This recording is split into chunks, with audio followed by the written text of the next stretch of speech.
In today's video, we will be having a crack at this Light Bulb Pale Ale by Verdant. This is an all-grain 8-pint kit that came from Dark Rock. It cost me £13.99. Inside the box, we have the instructions. We have a West Coast yeast. We have 3 hop additions, which they label A, B and C. A is an early hop addition for the boil, B is a late hop addition for the boil, and C is a dry hop addition. And then in the rest of the bag, you've just got hop bags for the A, B and C. And then finally, of course, we have the bag of grains that complete the recipe.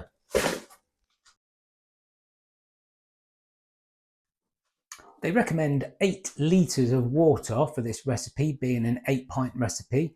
And my decision making on this, my personal tap water is hard. It's high in calcium, high in bicarbonates.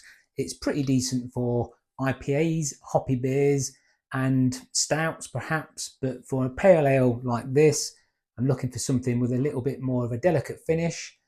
Something that won't accentuate the hops quite so prominently. So I'm going to play it safe and use bottled water, which is quite common, of course. You know, I use the bottled water pretty much all the time. Now, my choice of bottled water, usually spring water, takes care of dark ales, hoppy IPAs, stouts, that side of the spectrum. And I use Tesco Ashbeck water for delicate beers like lagers and pilsners and very light pale ales. Now, because this recipe is kind of in between the two, I want some hop character coming through. Although I do want a delicate finish, I don't want it to just turn out to be somewhat like an IPA. So what I've decided to do for this recipe is, for the 8 litres, I'm going to go predominantly 5 litres of Ashbeck, which will lean towards the pale ale side of it. But then I'll just top it up with 3 litres of spring water, which I think will build the ideal water chemistry for this recipe and produce fantastic results.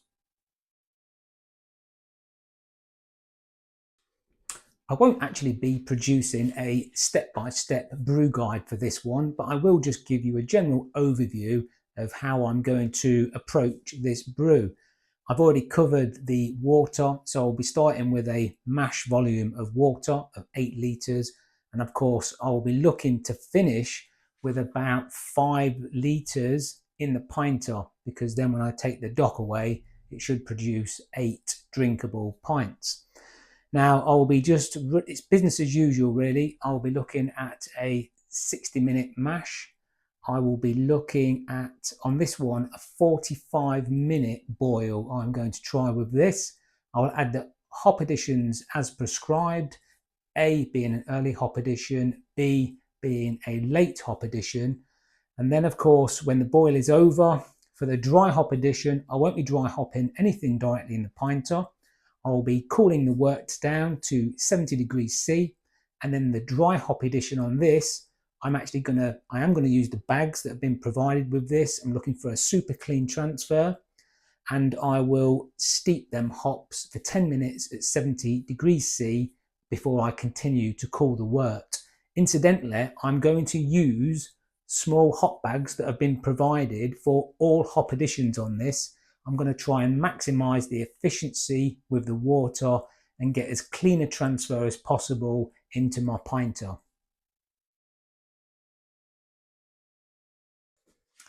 For the fermentation and conditioning on this one, I'm just going to follow my simple golden rule of any ale that I've not brewed before, or I've not had an ice spindle on and gathered any data.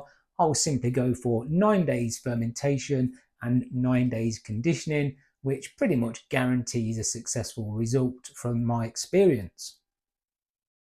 So I will crack on with this, and right now we can all hold hands together and teleport 18 days into the future and see the results. The wait is over and the results are here. Fermentation is complete, conditioning is complete. and we can go ahead, pour a glass and see what we think. So let's take a quick look at the pour.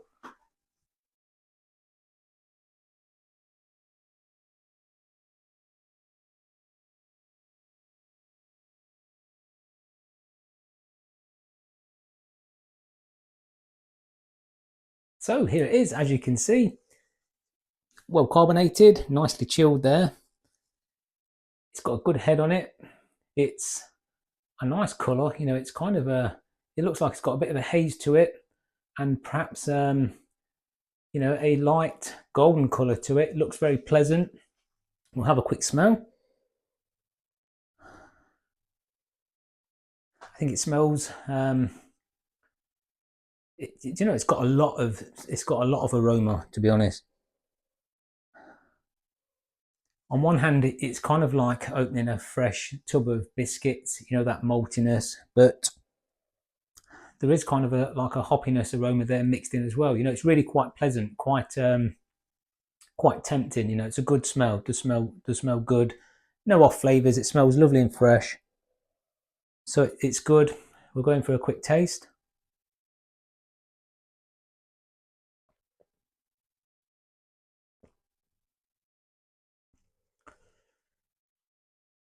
It's very well carbonated. It's the finish on it. It's like it's got that sort of like biscuity taste. You know, it's like fresh biscuits. The maltiness in it. It's got a lingering maltiness to it, which is really quite pleasant. It doesn't taste over hoppy. You know, it's very pleasant in flavour.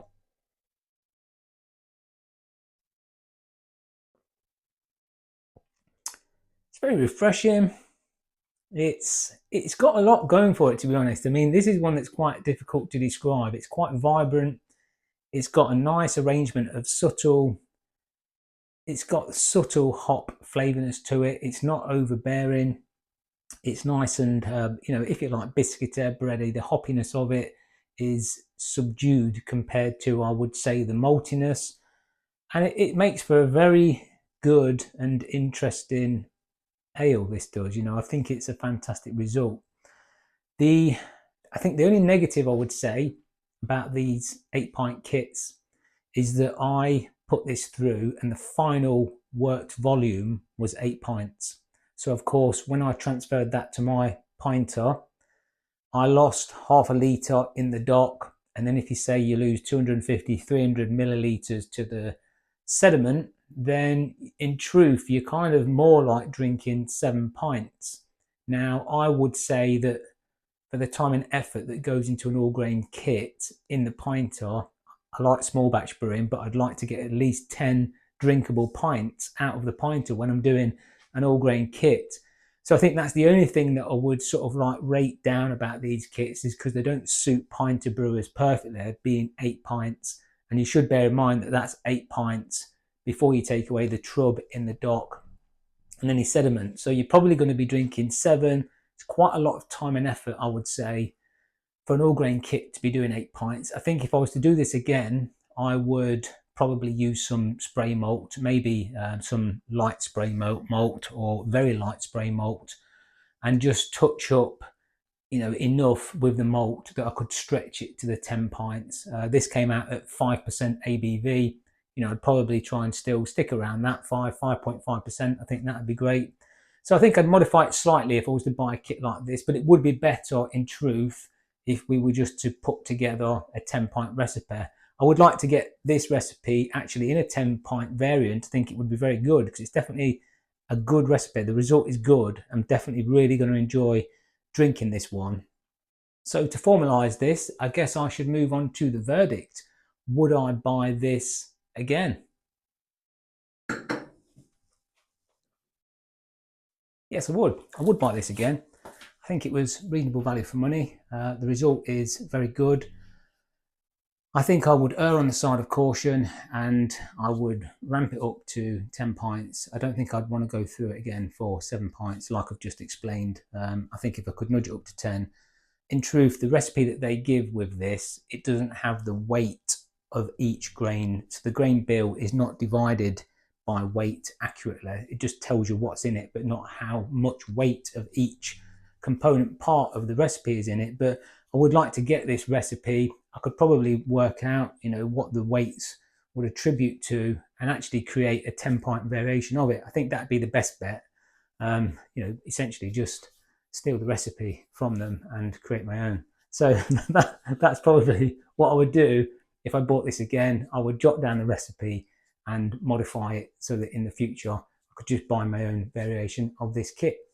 But there you go, that is it. A successful result, you know, definitely one to try. I would recommend it, and I think it tastes, you know, cracking. It's a good one. So that is it for today's video. I hope you enjoyed it. Thanks for watching, and I will catch you on the next one. Cheers.